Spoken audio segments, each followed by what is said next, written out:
He was the best player on the ice, start to finish. It's Jordan Greenway, and you're a part of a line that was dominant tonight in this hockey game. What did you three do together to, every time you were out there, seem to change the momentum? We just stayed on them. We played physical, got around the nets. We played a 200-foot game. We stuck to the good habits that got us here this long, and that's how we came out successful. Arizona came out hot. They had some great chances, created turnovers, odd number of rushes. But after the first period, you guys adjusted. What changed? Yeah, they came out hot. I don't know if we were ready for it. But we went back in there, figured the things that we had to do to turn it around, and we got it done. Last year, this building was mostly empty throughout the season. You guys talked about still loving to play in St. Paul. But to have these full houses, to have these momentum shifts where the crowd can pull you through, how much fun has it been to play in front of these guys? It's been great. You know, last year was tough without these guys, and to have them here this year cheering us on, it's been fun. It's been great. We appreciate you guys a lot. Congrats on an awesome game, Jordan. Thanks a lot. And with that, we have another wild victory. Welcome in Judd's Hockey Show. Appreciate you follow me on the podcast or watching live on YouTube right now. Golgad and Declan Goff. And Declan, a lot to get to off that game tonight. I want to start here, though. So the Wild is now up to 31 points. They're tied for the most points in the Western Conference with the Calgary Flames. It is the best start through 22 games in franchise history, topping, I think, it was the 2013-14 team. They have 11 wins, if I'm not mistaken, this month, which is one off the club record. Long story short, though, the thing that impressed me most tonight, as lousy as this game seemed on the schedule, it's the Coyotes. The Coyotes stink. And Greenway is right, and Foligno expanded on this even more in his postgame with reporters, which was the Wild didn't come out and play well, and the Coyotes did. Now, the Coyotes played last night against the Jets and got a great goaltending performance, and they won that game. But here's the most important thing. So we could talk about Greenway's night, his line with Ek and Foligno was outstanding. We could talk about Kaprizov's night, but where I want to start is this. This game to me was incredibly important because this is the game that the Wild ordinarily comes out and plays 3 periods like they did the first and loses and looks flat and then is searching for answers and is like, we gotta change this. We gotta do better than this. I thought tonight was not necessarily a complete game, but tonight was a pretty damn good performance, and they essentially put their foot in the second period, or their skate, I should say, on the throat of the Coyotes and pressed. And they won this game, I thought, after the first period fairly convincingly. And that, to me, is a milestone. It's a very important marker for a team and a franchise that far too often on a Tuesday night, as December nears, playing a bad hockey team at home comes out flat and plays 3 periods flat. Today, they didn't do that. They won. I think this is a very important victory because it continues down the path of this is anything but the Wild team that we became so used to for so long. Something was clearly said after the first period because the first period was a little sloppy, and Arizona, I believe, had like 15, 18 shots after 20 minutes, and clearly Dino said something to the guys in the locker room that got them going because in the second and third period, they look like the team that they've been for the better part of the last 2 weeks, which, to be honest, is probably the best team in the Western Conference, at least statistically. They have some of the most points since over the last month. They've scored the most goals 5-on-5. I mean, this team, top to bottom, looks like the real deal. Arizona's not a good team. They beat the Jets, just yesterday. The Wild obviously whipped on the Jets on Friday. But at the same time, it would have been very easy to have your backup goaltender in there. Yeah, Frederick Gaudreau, who is a late scratch because of COVID. You're missing Matt Zuccarello. You're missing Jared Spurgeon. And the Wild still find a way for the better part of 40 minutes of this game, dominate the Arizona Coyotes like you should, who is a bottom feeder right now in the NHL. Very encouraging win. A lot to get to. Basically, the entire team, I think, top to bottom, played very well. Kalen Addison had to step in and play wing because of that late scratch to Frederick Gaudreau. But Jordan Greenway, someone who I think, again, was trending towards possibly being a healthy scratch, finally has a really good night, probably the best night of the season, one of the better nights of his career, a 3-point night. He's been active and moving his feet a lot lately, but he finally gets rewarded with some stuff on the box score that is actually quantifiable. He was great tonight. Obviously, his line mates looked really, really good tonight. Ryan Hartman continues to look well. Kirill Kaprizov is obviously phenomenal. I mean, pretty much a pretty top-to-bottom dominating win against one of the worst teams in the NHL. You'd love to see it. Absolutely. Let's get to the game that Greenway had first. Tied his career high with 3 points, a goal, 2 assists. Third period, damn near scored a second goal. And Greenway's game to me is important because, yeah, he has played better for, I don't know, the last 2 weeks or so. Like, he was non-existent, and then, as is traditionally, I think, the case, got a talking to and came back and played harder, but he didn't get rewarded statistically. Tonight he did. But tonight, here's what I love to play off my point about the approach for the majority of tonight from the Wild against a bad team. That Ekfolino Greenway line has the ability to and likes to and can, in a game like this, set the tone. Like, they can set tones. They work their butts off. They are talented. They can do a lot of things as far as from the physical end because they're big and also with some skill. And I thought that they set a tone that was incredibly important because, again, this is a game where, and the Wild's not alone here. There are a lot of teams that have the Coyotes come into their barn, as they say, and basically lull them to sleep. And they're like, it's Arizona, we're going to win. And then you turn around and it's the third period and you're down by 2 goals or something. I thought that the Wild had really across the board, but probably starts with that Oehrlein. And in fact, he scored the first goal.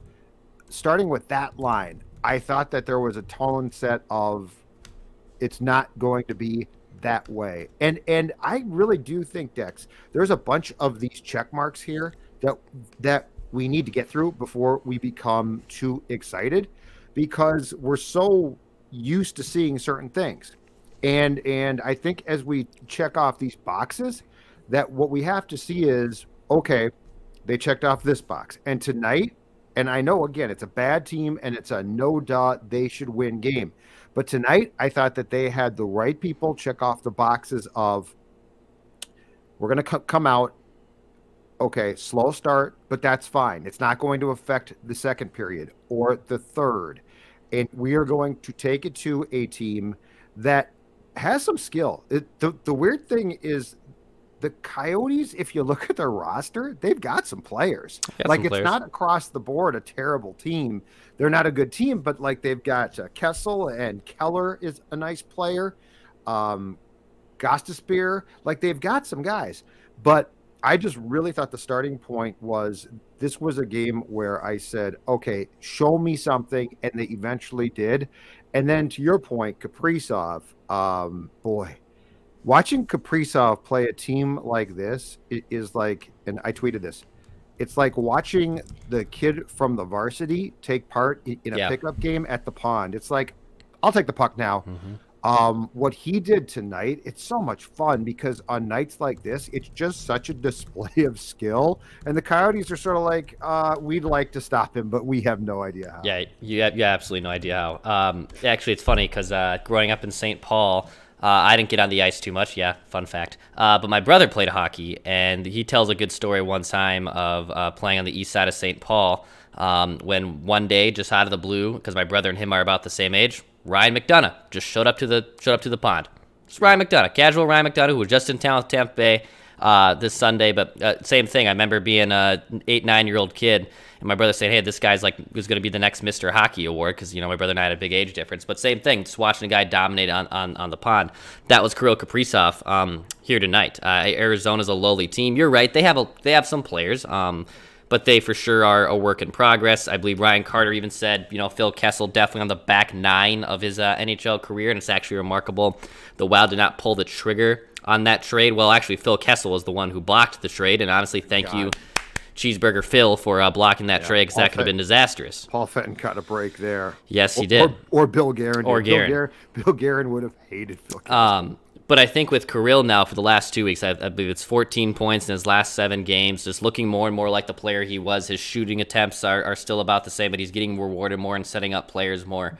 And we'll get into Fiala here in a bit because I have takes on that as well. But, Kirill over the last 2 weeks finally looks like the superstar that we saw for the majority of last season. And yes, was he scuffling a bit in the first dozen games of the season? Yes, he was scuffling. And now he's living up to his expectations, and it was okay then to ask more from him. And now that he's delivering on that, he's worthy of praise as well. When you sign a superstar player like that to a contract, and when you see what that superstar player has done in a limited time, you need him to deliver on his end as well. And Kirill has done that. And over the last now 2 weeks, he looks more like the player he was, and that's a good thing. The Wild have gotten by without Kirill and Kevin Fiala necessarily scoring a lot of goals, and that's fine. But now Kirill Kaprizov looks more like the player he's been from last season, and that's a good sign for the Wild. The incredible thing, too, that intrigues me about this team as well is the complete and utter buy-in of every player. So Pitlick gets moved up to the Kaprizov line. It's no big deal. Like these things, again, are to me such an eye-opening positive thing, right? I mean, can you imagine Pitlick in the old world just being promoted to that line? He's basically gone from a really solid, like, fourth, third line guy, fringe guy, press box. Now he's playing, right? To I think last game, a solid third line guy. Then Gaudreau's out tonight, and it's like, okay, now, dude, you're basically on our top line. And nobody bats an eye. Nobody, is like, this isn't going to work. Like, this team has a chemistry across the board that is 20 games in, so refreshing to see because it's so very different. And it's like you created, I'm not saying all the players are equal because they're not, but it's almost like you've created this chemistry that allows John Merrill. Now John Merrill is playing on the top defensive pairing, and it's no big deal. Like, these things are so different. This is such a different world. I can only, to go back to what we discussed, I think it was the previous couple of shows, I can only imagine Ryan Suter being told, hey, dude, Spurge is out. John Merrill's your partner now. Oh, no problem with that, right? And so the immediate contributions, and I think the thing, Declan, too, that's so important here is the empowerment that causes confidence. Like, Pitlick's, I'm impressed, man. Yeah. He does a really good job. And I think by empowering guys and giving them more responsibility, we are now to a point, too, where a lot of guys are probably playing at their peak as well as they possibly can because there's a confidence that they can do it, not a second guessing of, why are you on my right wing? Hey, I want to bring up this comment right here on our Score North YouTube channel. By the way, thank you for everyone for watching with us. Hit that subscribe button if you want daily Minnesota sports content, including Judd's hockey show right here and Minnesota Timberwolves, Vikings, Twins, just Minnesota sports content with Mackie and Judd. I'm Declan Goff. Ian Oman here saying on our YouTube channel, Mikael Granlund's having a hell of a season, by the way, and I see another one from Hit that says Granlund's tearing it up in Nashville. Huh? And this is not me calling out Ian or Hilt or anyone pointing out that, hey, Mikael Granlund's having a good season. This trade's kind of looking a little bit more even back on the other side. I don't care that Mikael Granlund is having a good season in Nashville. Nashville is a little bit treading the water. Mikael Granlund had a great run here, a solid run. And you got Kevin Fiala out of it, you were better for it. Because Mikael Granlund left, Kevin Fiala, you got to see him more on a regular basis. Because you shed the weight of other players like the Ninos and Coyle, Zucker, and now you get Pitlick, who gets a time, right? Like, you get other players who are empowered and embodied, and Marcus Foligno now steps into a captaincy role. Obviously, Ryan Hartman looks phenomenal. That's because they had to shed the weight of that old guard. Mikael Granlund wants to go off and have a nice NHL career for the next 7-8 years in Nashville or New York or wherever the hell he wants to end up and be successful. Good for him. I'm glad. But that trade was still the right trade. That mindset to get these guys out was the right mindset. This is trending towards a new era. It is not even trending. It is a new era of Wild hockey. It's officially has already started. It started last season. Now it's officially been built up. So, yeah, if Mikael Granlund wants to have a 70-point season again in Nashville this year, good for him. Because I'm more concerned with the team that's in front of us here right now, who finally looks like they are not just pushovers anymore, and they actually want to go out and win something. And the Preds are good now. 25 points, Dex. They are in third place. So That's awesome. Yeah. No, look, this it serves as a nice transition to get to Fiala's struggles. And I went through it tonight. So he scored in the first game of the season when the Wild beat the Ducks. He then didn't score in 10 games. And I think in the next 11, or in the last 11, he's got 2 goals. And it's been a struggle. It's not for lack of scoring attempts. I'm not going to sit here and say he's got to be shooting more. I mean, what's he doing? He's shooting a lot. And tonight he had 2, if not 3, excellent quality chances, including a really nice play where it was a pass to Kalen. It was back to Fiala. Fiala shot, and the puck was stopped. Nice save there. I will say this: I'd be interested to see the metrics that Fiala is posting in the defensive zone. If he's pulling his weight there, that is more difficult to tell with the eye test, unless the guy's absolutely terrible.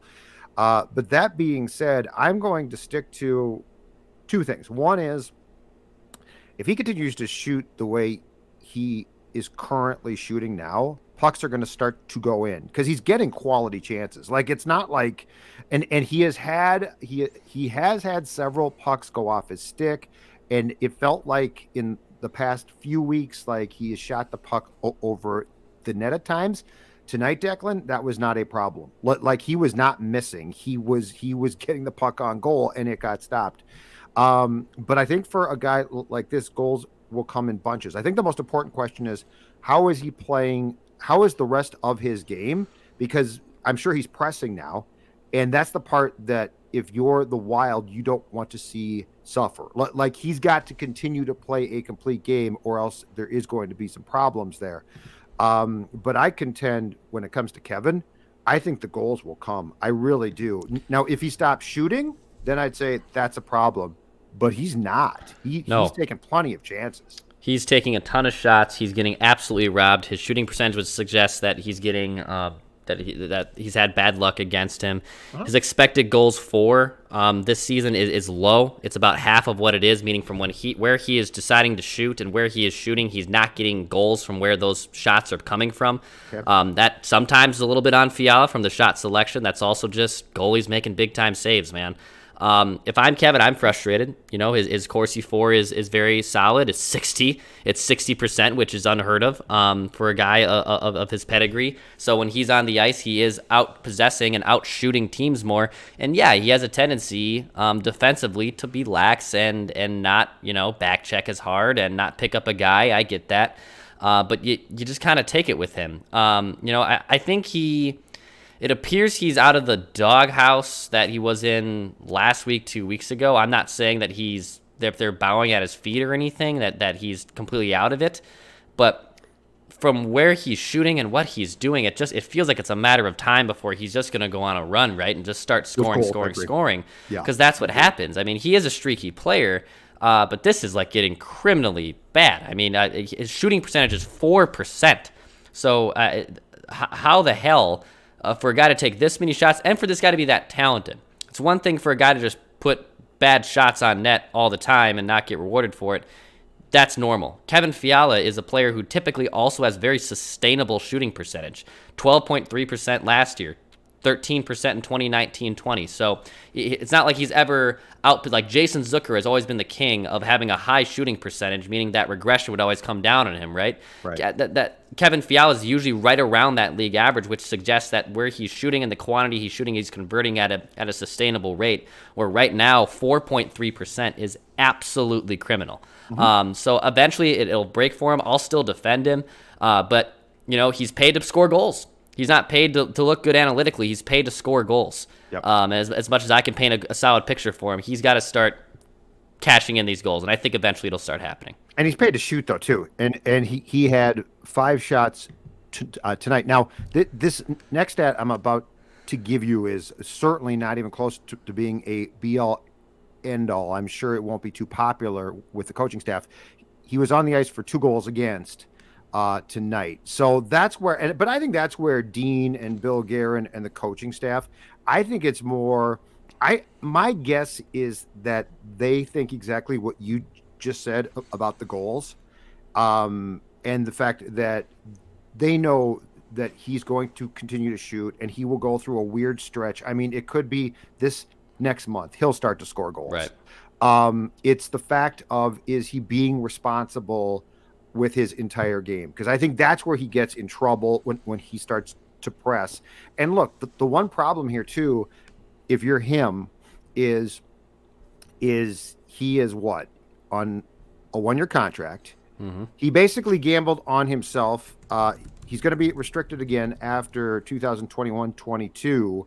But there's no question he's pressing too. There's no question. And I just have to think that the goals will come. And as long as he's playing a complete enough game, because he's not going to be like a defensive stalwart. That's not going to happen. But I think as long as he's playing a complete enough game, he'll be fine. But what does it say, Declan, too?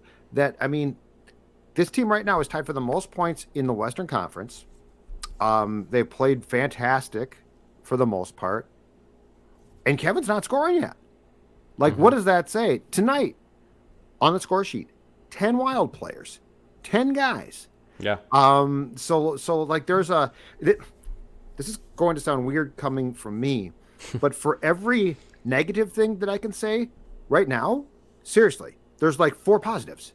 Yeah. There's like 4. Yeah. Okay. So Fiala needs to do more. The power play, quite frankly, I mean, we talked about that on the, the last JHS. The power play needs to do more. There's no question. Like you can't sustain probably the success that this team is having if the power play doesn't pick things up eventually at some point. But all of that being said, for everything that I can complain about, I can give you 4 to 5 things that I'm really impressed by, and that we watch, and I'll go back to my point. They're check marks. They're check marks of how this is different. They're check marks of who's contributing.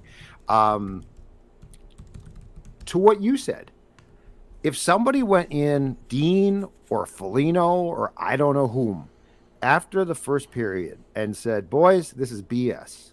We came out and we are not playing hard enough. This is the Arizona bleeping Coyotes, right? If somebody went in the room and said that, that's the first person to go in that room and say that in a long time. Yeah. Like, that's the type of thing that didn't take place. So it's really hard for me to bag too much on any one thing about this team when there's so many positives to talk about. I'm not trying to jinx it, but I do feel like we're getting to a point now where it does begin to look more and more real, as opposed to, I wonder if this is just fluky. Right.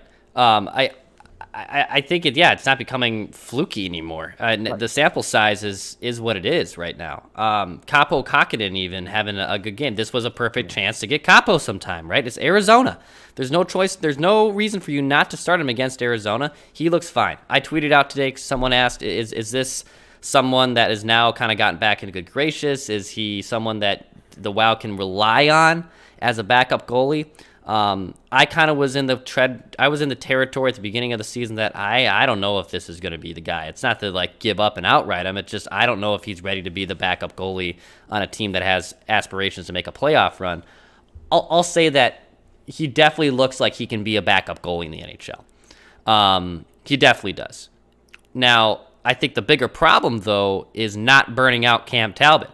To be honest, like, I have more questions and more fear that you're going to burn out Cam Talbot than I am worried about what is the bottom going to fall out of Kaapo Kahkonen. Like, I know where the floor and the ceiling is with Kaapo, right?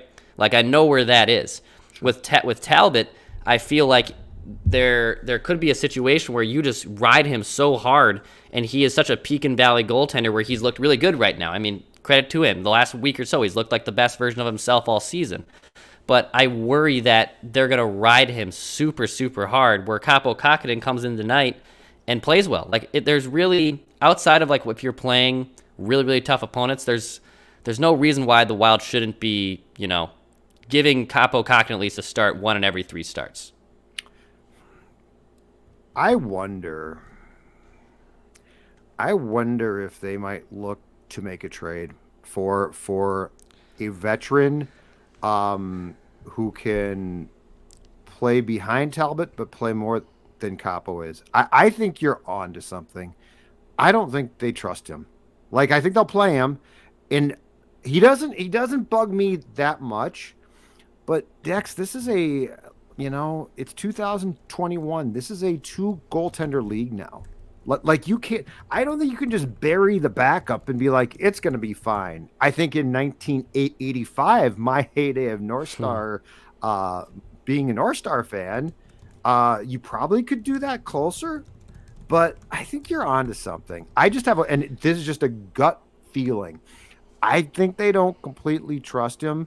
And I will say this, there are potentially enough veteran guys out there who would serve as good, not complete splits with Talbot, but close enough where I think I'm coming to your side of the fence. I think I am. And I don't know exactly why, but I just think I think you're right. That's where I was at the beginning of the season, that I said you may as well address it early if you don't think Kaapo is going to be the dude, right? And backup goaltenders at the trade deadline, I mean, that's candy. Like it's all over the damn place. It's chewing gum. It's relievers at the trade deadline in baseball. Like every team is always looking for a backup goalie.